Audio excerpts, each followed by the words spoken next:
We are live in zap.stream. Oh, Twitter's live. it works. It works. Very nice. Live. Let's see, Twitter. Are we on there? Yeah, we are. We're live. Are we? Oh, yeah, there we are. Let's do some retweeting. Nice. The whole shall we? gang is back. Yeah, how This many is weeks nice. has it been? We're live. Are we? Oh, yeah, there we are. All of us, did we? Or two? 2, I think. And then we 2. all split ways. Yeah, we timed that incredibly poorly. Like, let's launch this live podcast, and then it's like, oh yeah, by the way, me and Kira are gonna be gone for 3 weeks. We carried it. And it was quite nice having Jordan on as well. Cover a few bits. Although we didn't have that in the post-release. It was just, only if you were there actually live, did you catch that? Ooh, I like that. Like a little Easter egg. Yeah. Mm-hmm. Yeah, that's right. Very cool. Very cool. How's it going, guys? It's been a minute, like we said, since we've all been together. So everybody surviving? Definitely. Not a fun week in terms of news, which I know we're gonna get into, but some silver linings, some good things to touch on. Staying busy as always. Good. Glad I don't live in the UK. The normal things. Yeah. The normal things. It's nice, isn't it, Seth? It is, yeah. All right. Well, I'm fresh back off a family holiday, feeling nice and relaxed and ready to get back to the grind. Would like to say I'm feeling happy and refreshed and ready to go, but not been a great news week for those of us in the Bitcoin and freedom tech space, has it, guys? So yeah, we're going to dive into that in a minute, but No. just want to quickly welcome everybody to Freedom Tech Friday. If this is your first time here, welcome. Thanks for stopping along. This is a weekly live show focused on Bitcoin, cryptocurrency, and all things freedom technologies. We usually structure the show in 2 parts, although it is very much fluid, as you're about to find out. The first part of the show is where we cover off the latest and greatest or worst, as this week has proven to be, in freedom tech related news and news topics, and then we will be taking some audience questions. We have a long list of pre-submitted questions, so thanks once again to everybody that gets involved on Twitter and Nostr by posting those questions ahead of time. But of course, we've got live chats. You can comment on Twitter, you can comment on YouTube, and you can also comment on zap.stream if you're on Nostr. If you have any comments, feedback, or questions or topics on anything that we're talking about during today's show. We've got 3 main news topics for this week, all pretty doom related news, unfortunately. The headlines are the result or pending result of the Samurai Wallet developer case. We've also got a non-result or no verdict from the Tornado Cash case, so we're going to dive into that a little bit. And then there was an update to the White House's digital asset report that came out this week as well, which once again provided some doomer news for us all to talk about. So without further ado, let me just do a quick audio check, and somebody in the comments just let us know that you can hear us and that you're here. Awesome. I see Bitcoin Derby here. Howdy, gents, and Vibrant Subtlety. Seth is hot. What's up, There you go, Debbie? Seth. You've got a fan, Seth. I've made it, finally. No more Lynn Alden comparisons. Or wait, maybe that is a Lynn Alden comparison. It I could be, she is not. I see the Bugle Boys always talking about her. So I know. I feel like Maybe every that's- other tweet from them is Lynn Alden is hot, so. yeah, at what point does it get creepy? Thanks for confirming the audio is good, Bitcoin Derby. I think Thank it got It was creepy when he always posted creepy. his the screenshot that had like a Lynn Alden gym shot as his background. I don't know if y'all saw that. I did not see that. Didn't see No. that. That was definitely where it crossed the line into creepy, I think. But Yeah. It's commitment. They're creepy, but in a kind of sweet way. Yeah, That's that's what creepy people want to think, I think. Yeah. I mean, maybe. It's not you, is it, Max? You're playing defense for them here. I'm not smart enough to do what the Bugle does. You know that. I suppose you've already got your hands full with the ungovernable empire. Throwing in the bugle that's stuff right. would probably send you over the edge. Empire's a would, good word it there. would. Indeed. Yeah, ever growing. Okay, down to the serious stuff, guys. Yeah, so we've had some further developments in the Samurai Wallet developer case this week. I think it was early in the week. We had some news that they wanted to change their plea from not guilty to guilty. Up until that point, earlier in the week, they had maintained the not guilty plea throughout all of the submissions and the hearings and whatnot. And then somewhat out of the blue earlier in the week, both of them decided that they wanted to change their plea to guilty. We have since had the kind of final hearing, if you want to call it that, where they did actually submit and they've pled guilty to unlicensed money transmission inside of the New York courthouse. This was dated July 30th, so 2 days ago. The developers were charged with conspiracy to commit money laundering and conspiracy to operate an unlicensed money transmitting business. That was last year, and they could have faced up to 25 years in prison each. As a result of clearly a backroom deal that's been made, the money laundering charge is going to be dropped, and the plea agreement is expected to be finalised by October, where we will find out the details of the final amounts of fines, and I believe, correct me if I'm wrong, guys, that sentencing is scheduled for early November, one day after the other. As it currently stands, the court has ordered the two to pay personal fines of $250,000 for Rodriguez, and Hill faces a fine of up to $400,000. Confusingly, there's also some additional monetary kind of penalties that have been bandied around. In total, $237 million will be forfeited to the government. And sentencing, I've said about the sentencing, and both also are facing a maximum of 5 years in prison with 3 years of supervised release. Rodriguez has been allowed to go home, but unfortunately Hill, who currently resides in Portugal, is not allowed to leave the US, and his passport has been confiscated, and I believe he's got to stay in the SDNY district until he gets his sentence passed. So came as a bit of a shock to me personally. I don't know about you guys. Like I say, they maintained their not guilty pleas throughout. There's been quite a lot of talk around the timings here, because during the exact same days this week, the Tornado Cash has been having its final hearings or final days in court, and we're going to get onto the details of that shortly. But I've seen quite a few people kind of try to tie these two dates up, really, where as to why this deal might have been made, because we are kind of low on details right now. There's been some people saying that, looking at it from the Samurai developers case side of things, should I say, that they're apprehensive around a negative result in the Tornado Cash trial, creating some precedent which could then be used against them in their case, which I completely understand.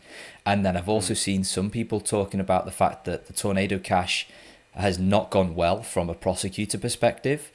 So perhaps that the prosecutor in the Samurai Wallet case from the same district, the SDNY district, is kind of hedging their bets and thinking, well, maybe we don't want this to go all the way to the end of the trial, because we might have a similar sort of, unfavorable kind of trial essentially, and make ourselves look a fool twice, so to speak.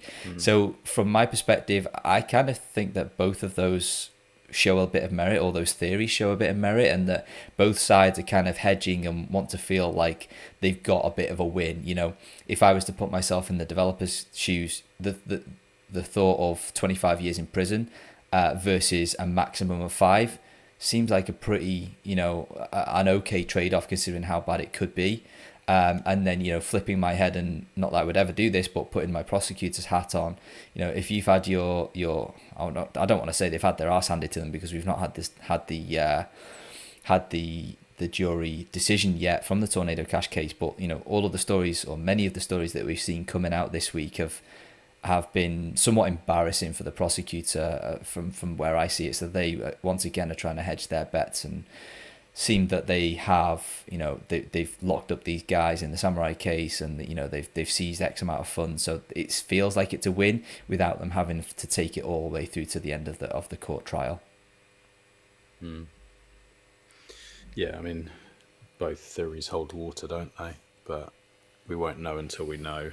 And like you said, putting yourself in the developer's shoes, not only are you potentially facing 25 years, but you've also just been dragged for the last, whatever it's been, 300 days or more, through like immense stress and pressure on you and your families. And you can see why some type of deal would be tempting, with the potential alternative outcome. Now, a quick question for you, Seth. I'm hoping you'll be able to help me kind of straighten this one up. I'm quoting from the Rage article here. Hill and Rodriguez plead guilty to have engaged in conspiracy to knowingly transmitting funds on behalf of the public that were derived from criminal activity under count 2 of the indictment. During the hearing, the government presented evidence of a tweet soliciting funds from Russian oligarchs. I'm sure we're all well aware of the tweet in question. During the hearing, Rodriguez stated to have operated a service called Samurai Wallet, which allowed users to move Bitcoin from one address to another and obscure the transaction. He stated that he came to know that some proceeds came from criminal activity and continued Samurai Wallet operations and marketed the service to the public. He additionally stated that he knew the criminal proceeds would be obscured. Now, I've seen a couple of comments on Twitter about this one. Is this a kind of downgraded or partial comparison of the initial conspiracy to transmit funds, like the money transmitter one? Is this kind of been down dialed somewhat, or because I'm just a bit confused around the wording that's been used? No, so this is still the same original second count that they were indicted on. The first one was conspiracy to commit money laundering. That's the one that was seemingly dropped as part of this plea deal, so that's no longer on the table, which is the one at the 20-year sentence.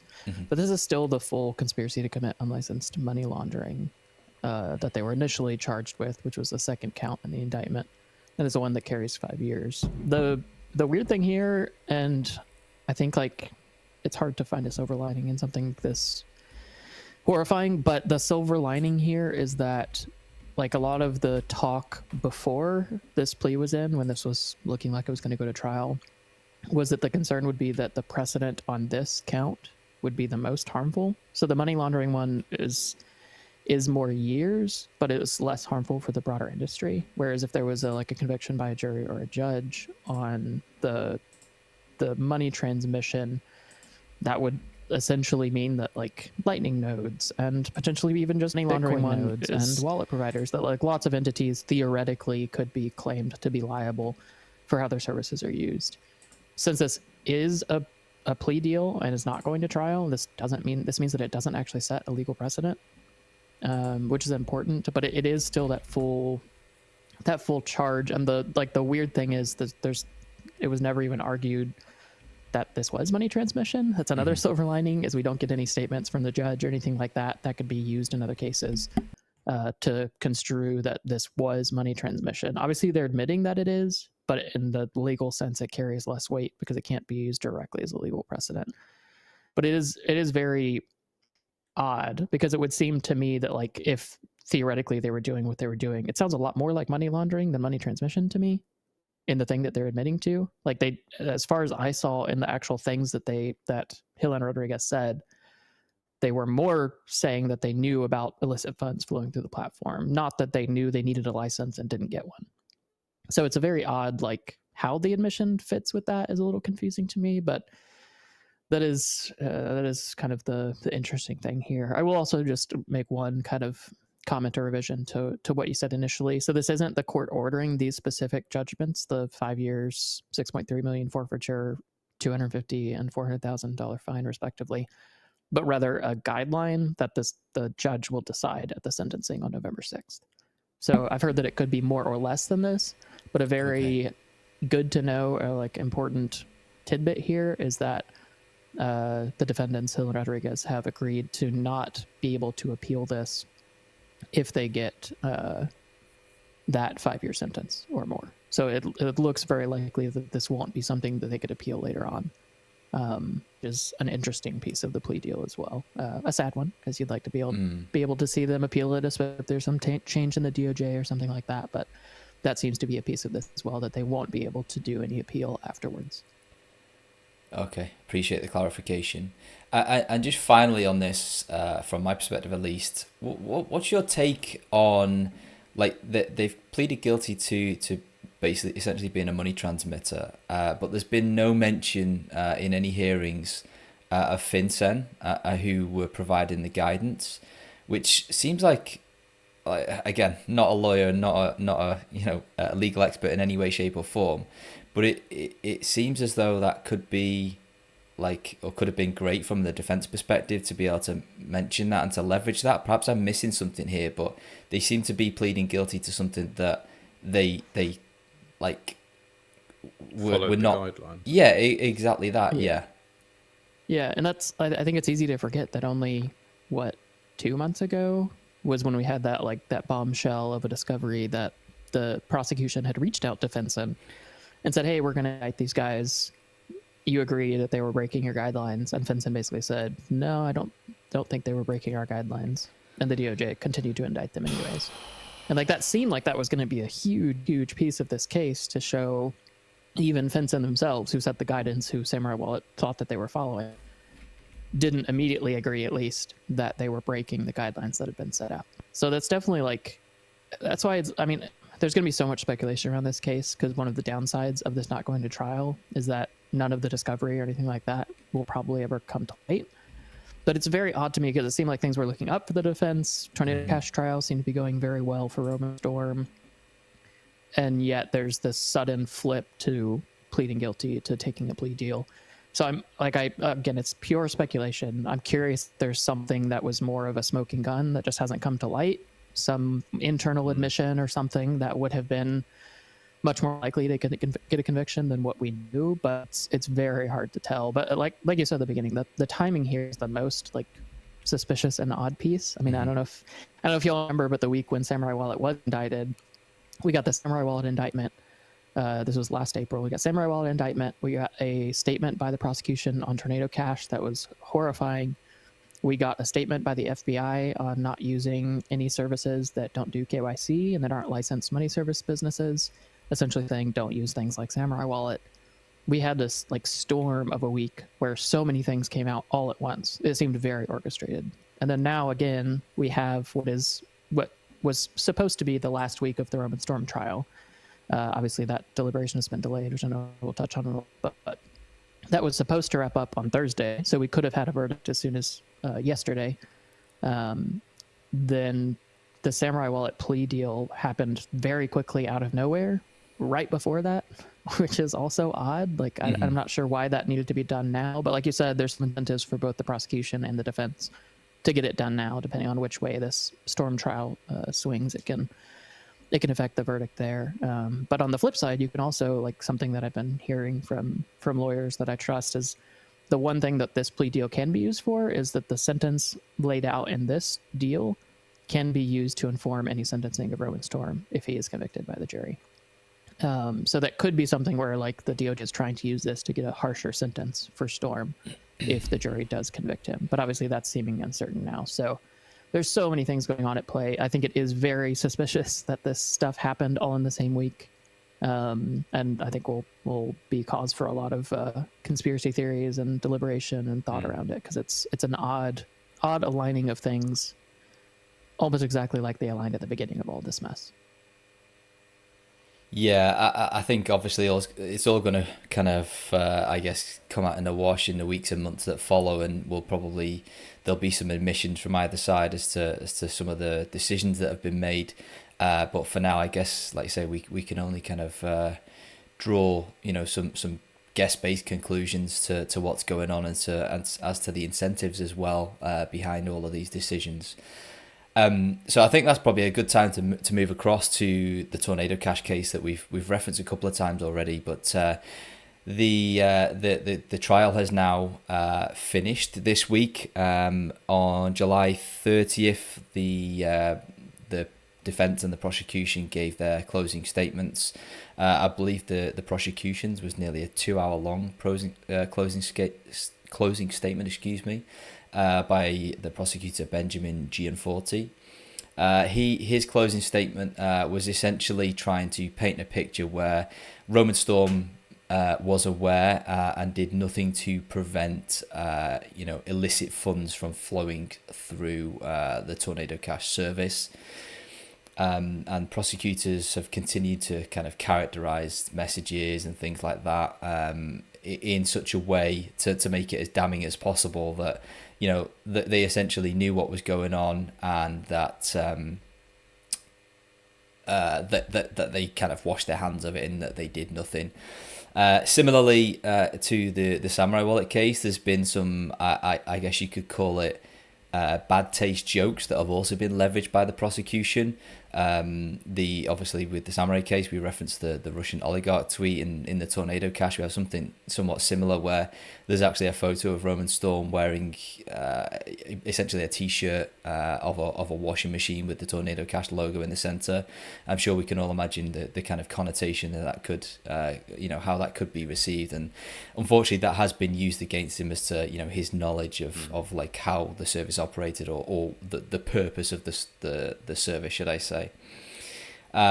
The defense has also kind of done their closing statements, and basically just trying to flip it on its head and saying that the prosecution is essentially flipping the laws upside down and just reading way too much into some poor bad taste jokes, or into some messages that have been sent between parties concerned with Tornado Cash. The defense attorney, surname is Patton, he emphasized that collecting no user information was key to Tornado Cash's promise of complete and non-custodial privacy. He also posed a kind of rhetorical question here, said to the jury, did this also make it very useful for criminals? Yes, of course it did. You bet it did. But he continued, so do many other everyday products, including your cell phone, which is full of features we all find it useful, and so do criminals. So again, nice to see a common sense approach, and I guess you could call it a kind of dumbing down of like the I guess incentives of any type of privacy tool or software, is that yes, criminals are obviously going to find those things useful, but that doesn't mean that you should stop the common man or woman from being able to use such tools. We've got another quote here from Patton, the defense attorney. In order to be guilty, it is not enough to just know a criminal is using a product you make. You have to act willfully with purpose, with the goal that the underlying crime be committed. The goal has to be furthering crime. So like I say, closing arguments are done. We thought we may get a jury decision yesterday, Thursday. That did not happen. I believe that the jury has spent all day yesterday deliberating, and then just at the end of the day, around 3 p.m. Eastern time, they have requested some transcripts from some of the witnesses that took part in the case. Those were, obviously they're going to get those, but they were strangely going to take more than 24 hours to get to the jury. I'm a bit perplexed as to why it would take that long, but I guess, there's no inefficiency like government inefficiency. So the jury was told to go home early yesterday on Thursday. They are not in court today, whilst the transcripts are being provided. And then the jury is going to get copies of those on Monday of next week, where deliberation will continue, and hopefully we will have a result by then. So that's kind of where we're at the moment. Just before I hand it over, I've also seen some commentary from people like Zach Shapiro and other people that are closer to this in terms of regulation and from the legal perspective, and seen many people saying that this is actually could be seen as a positive step that the jury is, they haven't reached the decision very quickly. Once again, not a legal expert, but the theory goes that, the jury is actually kind of taking this case seriously, and they haven't just had the knee-jerk reaction of, money laundering, bad, put him in jail. It seems as though they are kind of wanting to understand the viewpoints of the witnesses and kind of get to grips here and just push back a bit on the kind of bullish way in which the SDNY has kind of, or the DOJ has kind of tried to, use broad brushstrokes in terms of how this or why this type of software is used. So bit of a waiting game now. Kind of annoying that we've got to wait over the weekend, because I'm sure there's many people, both close and tangential to this case, all of the people on this call included, that are very interested in this and the impacts that it's going to have on the industry. So have I missed any key details there, guys? Hopefully I've not done so. No, I think you covered the main ones. I mean, it's like you said, the broad consensus is, and this is a quote from Jake Chervinsky, who's another fantastic lawyer in the space. He says, "It's dangerous to speculate about what this means, but in general, most lawyers think longer." Speaking to the deliberation of the jury and then waiting until Monday, that longer is better for the defense, but it's not an open and shut case. Mm-hmm. So definitely encouraging, like you said, like if they had just seen the picture of Roman in a washing machine t-shirt and thought, yeah, he's a bad guy, he clearly knew he was doing bad things. It could have been a very quick deliberation, but it's a very encouraging sign that they've taken so long, that they've requested things from both the prosecution and defense, not just one or the other. So I'm thankful that it does at least seem like a jury that actually cares about what they're doing. It's definitely one of those things where I'm sure as a juror you're haunted either way and trying to make sure that you're doing the right thing, and it seems like they are really deliberating and thinking about this, which is a good sign for the defense. But we will see. It's hard to know much until they come back Monday and potentially have a verdict. But it has been very encouraging how the case has gone overall. The broad consensus among people I trust and follow has been that it's gone very well for Roman Storm and very poorly for the DOJ. So that's very encouraging. I'm hopeful there can be some redemption of the U.S. justice system here, and he can be cleared, and that can set a very positive legal precedent, which is a very important part of this. Like if we do have this and then a plea deal for Samurai Wallet completing, that's a very good legal precedent on the Tornado Cash side, and no legal precedent on the Samurai Wallet side, which is not a bad outcome for the space, but obviously would still be incredibly sad for the Samurai Wallet devs themselves, since they still have a sentence to serve. But I think it is important to keep in mind both things, both actual individuals facing this insanity and the potential impact to the broader industry. Irrespective of our kind of personal sort of allegiances and whatnot, would it be fair to say that the Tornado Cash or the result of the Tornado Cash case has a much bigger impact, or could have a much bigger impact on the wider ecosystem in terms of the precedent that could be set, because there is no plea deal? Would that be a fair assumption to make? Yeah, it absolutely would. And I think something that maybe people who aren't as in the weeds don't understand or don't know is that the Tornado Cash case was actually a much better one for the defense, because Tornado Cash itself as a protocol was immutable. Like they could not actually change the protocol itself to prevent illicit usage.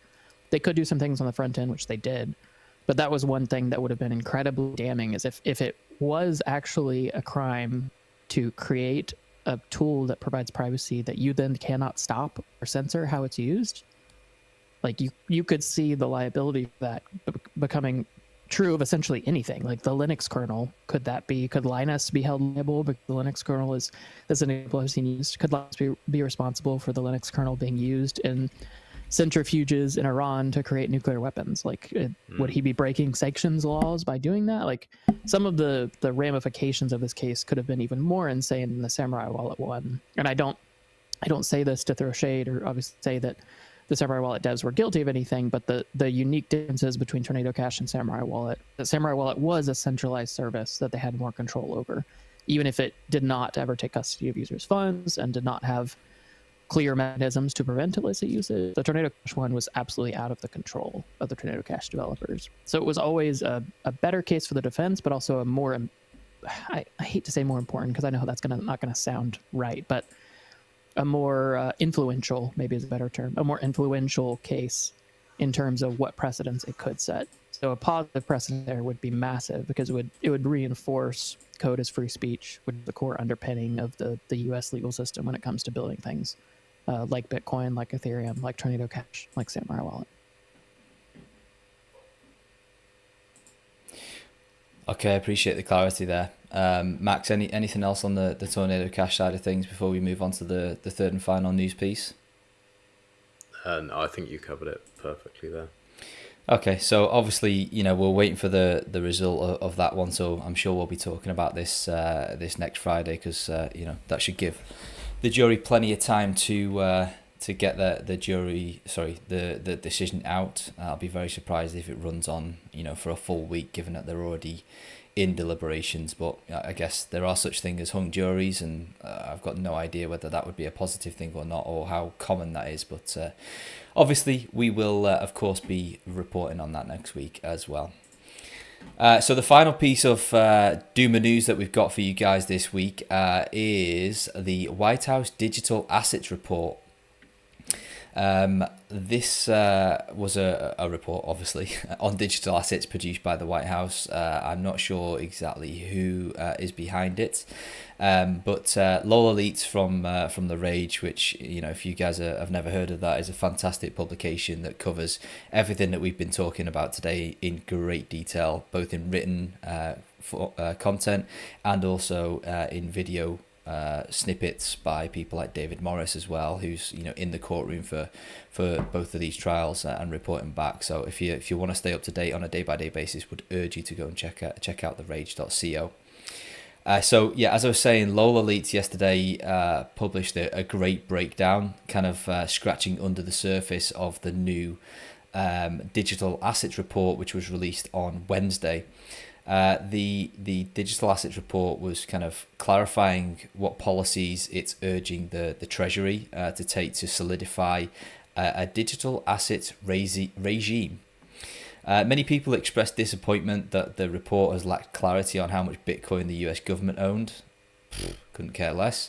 Earlier in July, The Rage published that the number of Bitcoin owned by the US Marshal Service, they were sitting on a stack, or most people thought they were sitting on a stack of about 200,000 Bitcoin, which they'd essentially, stolen from other people and kept their hands on.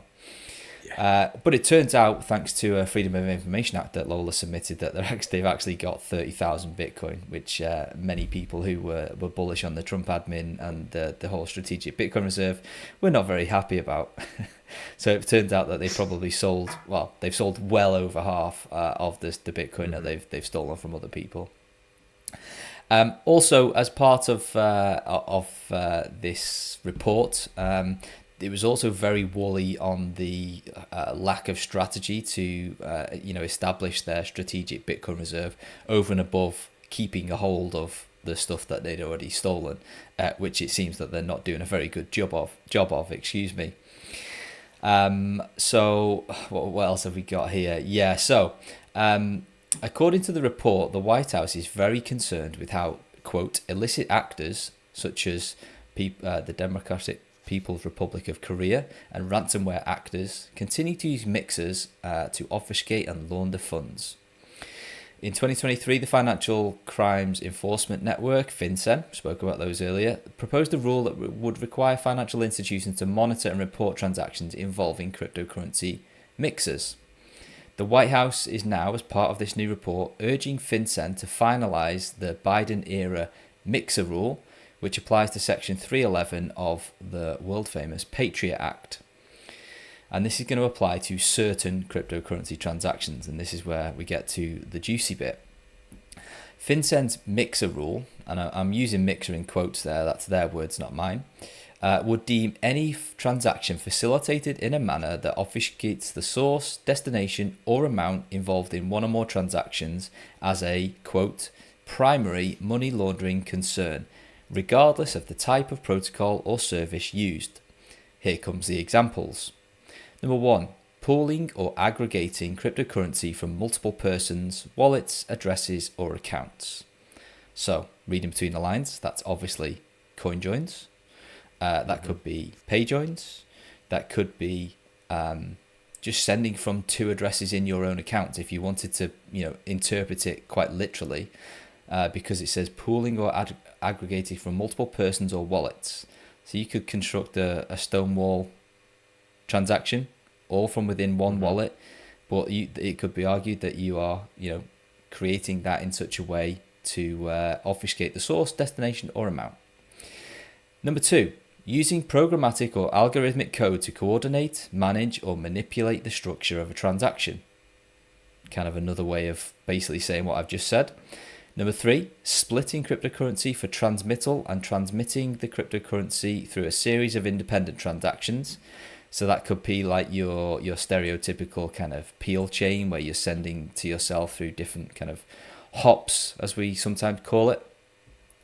Number 4, creating and using single-use wallets, addresses, or accounts, and sending cryptocurrency through such wallets, addresses, or accounts through a series of independent transactions. Now, correct me if I'm wrong here, guys, but that's how pretty much any non-custodial Bitcoin wallet works.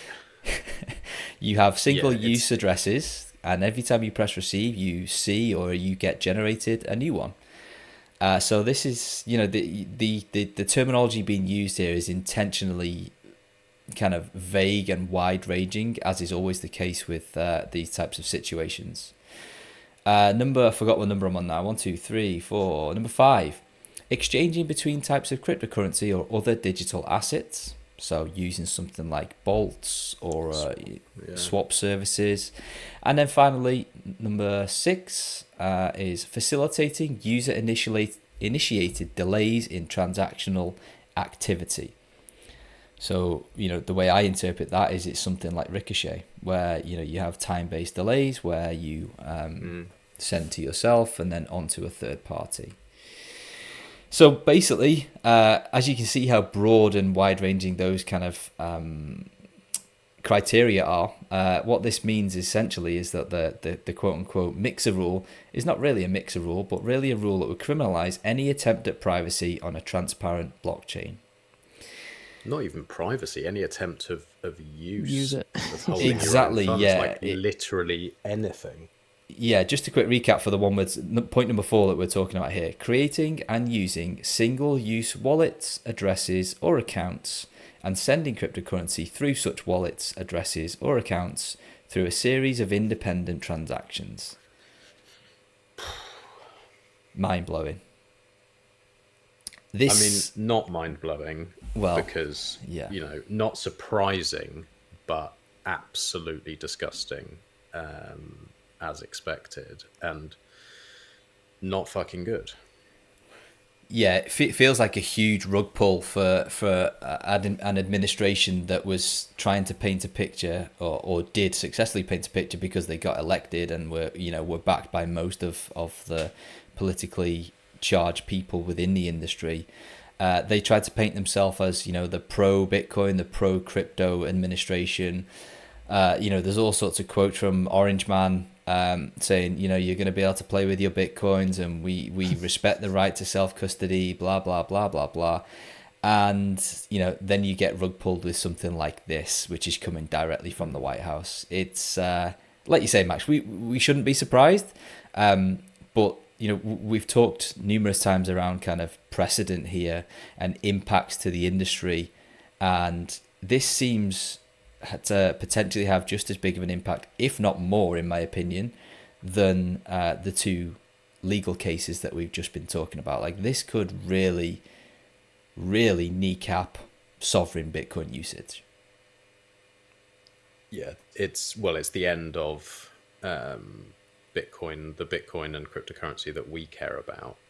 And I think maybe part of this is there's been this shift that we keep talking about, where people who are only concerned with price and caring about buying ETFs and holding companies and all the rest of it, it doesn't affect them. It doesn't even necessarily affect the price. It affects freedom. And I think Trump managed to rally people and managed to trick people. I'd like to say I don't think he tricked us in any way, or any of these politicians do. We know the direction they're going, but it's pretty scary. I mean, especially coming out of America. I kind of like, if this was in the UK, I'd be like, yeah, of course. Like, we did have a few months where we were like, oh, things are looking a little bit better here. Like, they look like they're pulling back a little bit, like they're loosening up a little bit. It's a huge slap in the face. I will caveat with the fact this is quote unquote just a report. So this isn't law. This won't necessarily change anything. But I think the biggest takeaway initially should be that we realize that the suits are not on our side. Like, shock. Alta is begging for institutional investments and begging for government adoption and strategic Bitcoin reserves. Like, these people they don't want you to use Bitcoin itself. They're fine with you making money that they can then tax and making transactions that they approve of. Like, why would they be upset with that? Bitcoin's transparency is actually an aid to them in that way. Oh yeah. Like, it's not, I don't know. This should have been apparent all along. I think some people are surprised by this, but they shouldn't be surprised by this, because Trump was also he clearly had no idea what he was talking about when he was in Vegas talking about Bitcoin. Like, it was one of the stupidest speeches I've ever heard in my life. It was the only full speech of Trump's I've ever listened to, which maybe is why I had never even bothered to watch a full one, because we could do nothing at our booth when that was going on. We watched it, and it should have been clear to anyone that he doesn't actually care about you using Bitcoin in a self-sovereign way. Like, they just care about fitting Bitcoin into the broader system. The push with stablecoins lately should make that even clearer. Like, they're very much okay with things being used in a way that doesn't harm them. And Bitcoin being held by a custodian and you getting fiat profits that you pay your taxes on benefits them. It does not harm them. It doesn't take power away from them. You buying Bitcoin on Coinbase or Cash App does not in any way affect the US government. It doesn't give you any more power unless you actually take custody of it and can use it in a self-sovereign way. And that's clearly the next step, is that they'll try to target that. Again, hopefully we'll get a very good precedent in the Tornado Cash case, which will help protect developers. But it should be clear that they're not fighting for us. They're fighting to increase their hegemony, the hegemony of the US dollar, and increase tax revenue. Yeah, nailed it. Like I say, three very dark news articles for us to cover off this week, guys. Just want to remind people that if you have any questions or comments, feel free to throw them into the live chat, into the comment box on YouTube or Twitter or Nostr. We'll get to them if we can. And obviously, when there are future developments on anything Freedom Tech related, especially the three news items that we've been talking about today, we will, of course, do our best to keep you guys up to date. But if you guys hear or see anything, please feel free to let us know via the usual channels. We try to stay abreast of this stuff, but we do have day jobs and families as well, so be sure to keep us up to date as well if you see anything new. With that said, guys, we got a little over 15 minutes, so I think we should hop into some questions, some audience questions. We have a load of pre-submitted questions that we're still working our way through, so once again, thank you to everybody that does get involved. It really does help kind of drive the show and see what you guys are passionate about and what you want us to cover off as well as allowing Seth to sound smart and Max to sound a little bit less smart. So kicking it off, we have a question from Avron. Apologies if I've mispronounced that, on Nostr, and this is well, one sec before we do that. Should we make a rule that anyone who's in the chat gets their questions answered first, because they're joining us live? Absolutely, yes. Yeah. So I saw one fly past about the 51% attack on Monero, or potential 51% attack on Monero. I'm not going to jump into that properly now, because me and Seth covered it a couple of days ago, and the Monero Monthly is going to go live maybe tomorrow or the next day, and we do go into that fairly deeply. So jump into that one, but I just didn't want to ignore the people in the chat. Thank you for keeping me honest there, sir. I appreciate that. All right, mate. Yes, so first question on our list is from Avrin, who resides on Nosta. And this is literally the top of our list, but seems very apt considering what we've been discussing today for most of the show. Avrin asks, which Bitcoin privacy technologies leave a blockchain footprint and create tainted coins? There's a quote around tainted.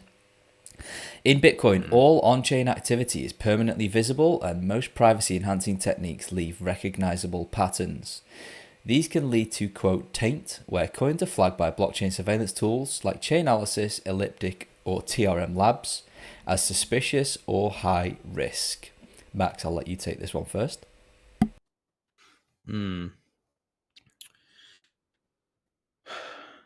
I mean, yeah, basically all of them. Yeah, I was waiting for that bit. Not quite. Yeah, I mean, Not quite. Well, yeah, there is some. We do have some cards up our sleeve. Yeah, I would say probably Lightning is one that doesn't currently get flagged as much as the rest of it. Like if you've been through Whirlpool or done a swap or done something like that, and then you're spending with Lightning to, let's say, exchanges or these type of things that are regulated and like leaning on these chain surveillance by companies, probably a Lightning spend is pretty difficult to unwind and currently viewed as a normal payment. Yeah, I think that's fair to say. Obviously, you've got to get into Lightning, which does have an on-chain footprint, which we've discussed on previous shows, so I won't go into that now. But obviously, things like coin joins, coordinated coin joins, doesn't matter whether it's Wasabi, Whirlpool, or even Joy Market, like they all leave a very, very distinct footprint. Even naive stuff like peel chains are again, that's bread and butter for chain analysis companies to kind of unwind. The ones that don't, and the ones that I guess are probably going to become the more prevalent ones moving forward would be things like Bit47 payment codes, silent payments, all of those kind of leave no footprint, which is obviously a good thing. Go on, Seth. Yeah, I will just call out that Bit47 paynims or just reusable payment codes do leave an on-chain footprint. Because of the notification transaction, right? Yeah. So I know in theory they could not leave an on-chain footprint, but in practice all of the implementations do leave an on-chain footprint. So that one could technically get you flagged because you would have a transaction from your wallet that's making the notification. Initially, the subsequent transactions wouldn't have an on-chain footprint, but the notification would. So that one is kind of a caveat there. But you're right that silent payments leave no on-chain footprint. And then, of course, the obvious one would be a pay join, where pay joins they've got two very beautiful properties. They obfuscate the amount that is being transacted, and they also look the same as any other typical transaction. So quick recap here: a pay join is where your person A is sending to person B. So person B is the recipient, but unlike in a traditional transaction where it's only person A's coins that are kind of heading over to person B, in a pay join, person B would also contribute at least one coin to the transaction, which breaks what we call a common input ownership heuristic. And as I said at the outset, that is achieved in such a way that anybody looking on something like mempool.space would, the looking at the footprint of that transaction, it looks identical to the footprint of a traditional transaction where it is assumed that all of the inputs belong to a single participant. So those types of transactions really do kind of hide in plain sight, and that's part of what makes them so powerful. The unfortunate thing here, and I'll let Seth chime in because I know he is a little bit closer to this than I am, but is kind of user adoption. Unfortunately, we've got the PayJoin V2 standard, but we're kind of in a bit of a chicken and egg problem here, where it's a powerful tool, but you just can't leverage it in that many places. And I'm hoping Seth's going to be able to save me now and let me know kind of where you can actually do that. Yeah, I mean, there's two big caveats. One I'll say is PageOne V2 is fully backwards compatible. So like Cake Wallet, you can pay a PayJoin V1 from like a BTC Pay merchant or a Sparrow Wallet user. So there is backwards compatibility there. You won't have the not having to always be online benefits of PayJoin V2, but there is that to keep in mind. The other thing I'll say is just that PayJoin V2 has a fantastic SDK with great documentation, a fantastic team behind it, and should be implemented by everybody. Like if you have another wallet that you use that does not have PayJoin V2 implemented, you should be harassing them into implementing it, because it's something that is relatively straightforward, has a good SDK ready for it with bindings to multiple languages, and is something that has some pretty immense user benefits and should just be able to happen in the background. Like, I mean, our goal at Cake is that we'll make PayJoin V2s the default for Bitcoin transactions, obviously between Cake users, but the goal is that every Bitcoin wallet will support it. And so we can make the norm PayJoin V2 rather than the norm be totally transparent transactions, which has the snowball effect of breaking that common input ownership heuristic, like you mentioned, Q. For other users who aren't even using PayJoin, they actually get knock-on effects of privacy when PayJoin usage increases. So yes, the adoption is relatively limited. It's just Cake Wallet and Bull Bitcoin, their mobile app right now, but that is going to grow. If you have a wallet you use that doesn't support it right now, go harass them. Definitely make sure they do that. Did you like how I teed that up for you there to do a little bit of a cake shill? It was beautiful. It was beautiful. It was too easy, honestly. I'm a terrible shill, so I need the setup. As I stopped talking and after I'd said, Wow. I hope Seth can save me here and tell me where it's available. I bet Seth sat there thinking, what, he doesn't know we've got it in Cake Wallet? So just to clarify, yes, I'm well aware that it's in Cake Wallet. I was just teeing it up nicely for you. Professional shill. There you go. I don't think we've missed anything else really. I think, we could band in anything kind of layer 2 related, albeit they all come with their own different trade-offs and are all kind of in different stages of user adoption. But I'm going to guess that something like Arc, again, probably going to bat this over to you, Seth, in a second, but would come under this, where I guess, well, anything where you hop onto a layer 2, you kind of somewhat mitigate that on-chain footprint. But again, any true layer 2 will be anchored into the chain. So how you get from 0 to 1 is kind of the important step. I'm gonna kind of summarize. Think that's fair to say? Yeah, I definitely think that's fair to say. I mean, the benefits are definitely when you're into that layer 2, your transactions are not stored forever. You don't have necessarily perfect privacy even within Lightning. But like, I think a good example is like Arc and Spark. Most users won't be actually sending on-chain funds in, rather they'll be onboarded via Lightning. And so you'll never actually have an on-chain footprint unless you have to unilaterally exit. Now that again does not mean you have perfect privacy, but it means that you have good privacy. Not good privacy. You have okay privacy because of the ephemerality of your transactions not living forever. But if there's a bad actor as a Spark operator or an Arc service provider, they can keep track of where all those transactions go. Everything is visible within Spark and Arc. But as you aren't ever sending in funds from on-chain Bitcoin, and hopefully you're not doing like KYC funds somewhere, it should provide good privacy as well. Appreciate that. Thank you very much. Thank you to Avrin for your question. That was a good one. Very, like I say, aligned with the discussions we've been having today. We've probably got time for one more. This one also comes from a Noster user that goes by Nepsis. I orange pilled my mother last year. Congratulations. I am holding for her currently. Slowly gearing up for her own cold storage. Undecided on the best way because she's old and tech illiterate. Do you have any suggestions? And then there was a subsequent comment from the same guy or girl. Said, just to add a layer of complexity to the situation, she lives in England and I live in the States. She's visiting for a month later on in the year. I'd like to stamp her seed in steel, but I have concerns about her flying home with that. I have some ideas on how to mitigate risk, but I'd like for you guys to chime in. I'm going to, if it's all right with you guys, jump in on this one first. And before I do what everybody's expecting me to do and talk about passport, I'm actually going to say something that most people might not expect. And if you think it's controversial that I'm wrong, please do let us know in the comments, or if it's, shout up Seth or Max. If she has no interest in kind of custodying herself, just keep doing it for her. Like, that's probably, if you're a competent Bitcoiner and you are comfortable with, you know, self-custodying that on her behalf, and she has no great desire to be spending Bitcoin regularly, then I would say just keep doing it for her. Personally, I don't know whether that is.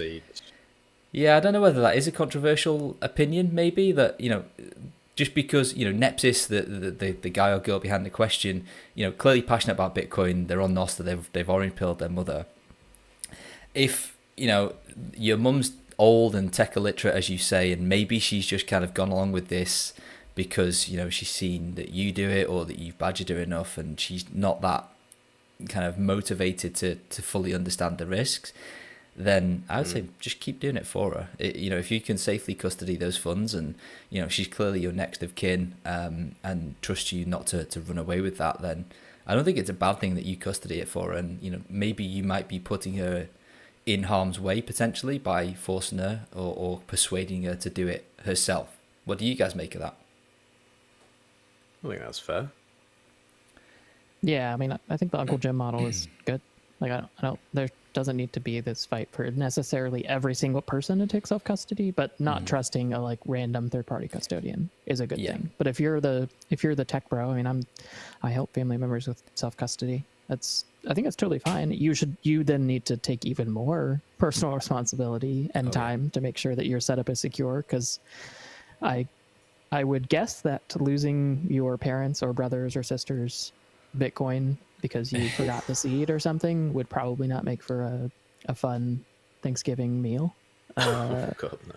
So I wouldn't recommend that. But if you're willing to take on even more personal responsibility and deal with the fallout there, the Uncle Jim model is fantastic. And there's the tools are getting better and better for doing the Uncle Jim model in a way that's not that time consuming for you. Like Max said, child seeds, BIP85 seeds are a fantastic way to do that, which you can do with Passport, many other hardware wallets. It makes things really easy, so you don't have to have 18 seeds backed up. You can just have your master seed and then restore the others whenever you need to. You could give them, like, you could have a middle ground where you could give them like a micro SD, encrypted micro SD backup that they keep hold of, and another family member the code or something like that. Or, you know, you could have some sort of situation where if you get hit by a bus or something, that it isn't all lost. But yeah, I don't think you need to stamp it into steel and have something that's readable and visible. I think you know, if it's you looking after it for your mum, it should be fine. Yeah, I kind of agree there. I wouldn't let's assume that she does want a self custody. I wouldn't be sending her back on the plane with a steel plate with the seed stamped in plain text, personally. No. The encrypted backup solution that you can get in Passport, and I believe also in a cold card and maybe one other, where essentially you have the seed words encrypted onto a micro SD card, and then you have a password to access that SD card. Sometimes the password can be 6 words, sometimes it can be 20 digits. That's a much safer way, and a way which I would feel much more comfortable crossing a border with, because, you know, an SD card is a very inanimate object. Millions of people travel with them every single day. They're multi-purpose. You use them for cameras, phones, laptops. Like, no, you know, border agents are not going to bat an eyelid if they see an SD card in your bag. You could even hide it in a camera, although you're not really hiding it because that's where an SD card lives, in a camera. But, you know, you're hiding in plain sight, and the seed words are encrypted such that even if somebody does find the SD card, they can't access it anyway, because, you know, you're naturally not going to keep the password in the same place or location. Again, having access only to the password is useless. So you can be a little bit more liberal as to how you get that across the border. You could have it in a piece of paper in a book. You could email it to yourself. You could store it in your iCloud. You could store it in your encrypted notes app. You could, I don't know, send in a letter or something. Again, having just the password is useless. You need physical access to the SD card as well. So you kind of separated the risk here. And you could, in theory, also have multiple copies of both of these items, or albeit if you're crossing a border, you know, the places in which you're going to be able to keep those are obviously limited. But what it means is that you're not traveling with a single point of failure that's written in plain text that anybody, you know, any border agent that knows what 12 or 24 words are for could easily confiscate, you know, take a photo of it, memorize it, and, you know, that's a very big risk. Understandably, that is nowhere near as simple as just carrying 12 words across. So as always, there's trade-offs all the way down, and you just need to kind of think about what's the bigger risk here. Is it theft from a border agent? Is it your mum in this case kind of doing something stupid and letting the 12 words fall into the wrong hands? Is she going to lose them? Again, it's a very personalised thing, but hopefully, some of the stuff that we've discussed will give you some ideas. But to cap it off, if she's not 100% invested in the aspect of self-custody, then I personally wouldn't be forcing her into that until she's ready.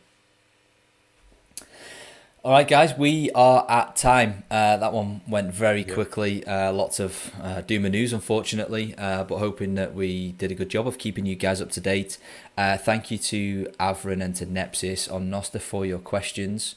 And we will be here at the same time next week. I will be live from Riga, probably sat in a hotel room somewhere, but we're going to make it happen again, as always, week by week. Thanks for stopping by. Appreciate everybody in the live chat, and we will catch you at the same time next week. Cheers, guys.